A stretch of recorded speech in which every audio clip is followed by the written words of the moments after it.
अस्सलाम वालेकुम दोस्तों। ड्रामा सीरियल वेरन जी वस्ती जी एपिसोड केॾी महिल हलायो वेंदो ऐं इन में हाणे घणी देर लॻंदी। तव्हांखे सॼी कहाणी ऐं अपडेट इन नंढड़ी ऐं छोटड़ी वीडियो में ॾींदासीं। दोस्तों वीडियो खे आख़िर ताईं ॾिसंदा मुंहिंजे यूट्यूब चैनल त मेरे भाई खे लाज़मी सब्सक्राइब कंदा। दोस्तों सब्सक्राइब करण सां को आवाज़ जो बैलेंस निकिरंदो, काफ़ी असांजी हौसला अफ़जाई थींदी ऐं तव्हांखे बि वधीक वीडियो ॾिसण वटां मिलंदा। दोस्तों तव्हांजो टाइम वेस्ट कोन पिया करायूं, हलूं था पंहिंजी अपडेट ऐं कहाणी जी तरफ़। दोस्तों वेरन जी वस्ती जेको ड्रामो आहे उन जी पहिरीं टीज़र अची चुकी आहे, यानी इन खां पोइ ॿियो टीज़र ईंदो हाणे जल्दी ऐं उन खां पोइ टियों टीज़र ईंदो। यानी 8-10 ॾींहं में तव्हांखे इहे 3 टीज़र ॾिसण वटां मिलंदा। 3 टीज़र खां पोइ उन जो ईंदो प्रोमो मां पोइ उन जी ईंदी एपिसोड, यानी एपिसोड 1 जनवरी में हलायो वेंदो वेरन जी वस्ती ड्रामे जो। त वेरन जी वस्ती में सिंध जा बहितरीन अदाकार कम करे रहिया आहिनि ऐं हीअ बि तमामु ज़बरदस्त ड्रामो आहे। तो हाजन प्रेमी ऐं अहमद अली शेख ऐं इरफान शेख ऐं मजूर लाड सतार ऐं ॿिया सिंध जा नाले वारा अदाकार कम करे रहिया आहिनि हिन ड्रामे में। तो हीअ तमामु ज़बरदस्त ड्रामो आहे। इंशाअल्लाह 1 जनवरी ते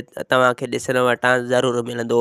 तो इन जी पहिरीं टीज़र अची चुकी आहे, इन खां पोइ वरी 2 टीज़र ईंदा, उन खां पोइ प्रोमो ईंदो, उन खां पोइ वरी एपिसोड अची वेंदो। इन जी पहिरीं एपिसोड जनवरी में हलायो वेंदो। तो हिन जी पहिरीं टीज़र रिलीज़ थी चुकी आहे, तव्हां सिंध टीवी ते वञी ॾिसी सघो था। टीज़र में केतिरो मज़ो आहे। तो मूंखे उमेद आहे त कहाणी आयो हूंदो अव्हांखे पसंदि। असांखे ॾींदा हाणे इजाज़त, वरी तव्हां सां मिलंदासीं कंहिं नई ईंदड़ वीडियो में। जैसे ते पंहिंजो ख्यालु रखना। खुदा हाफ़िज़।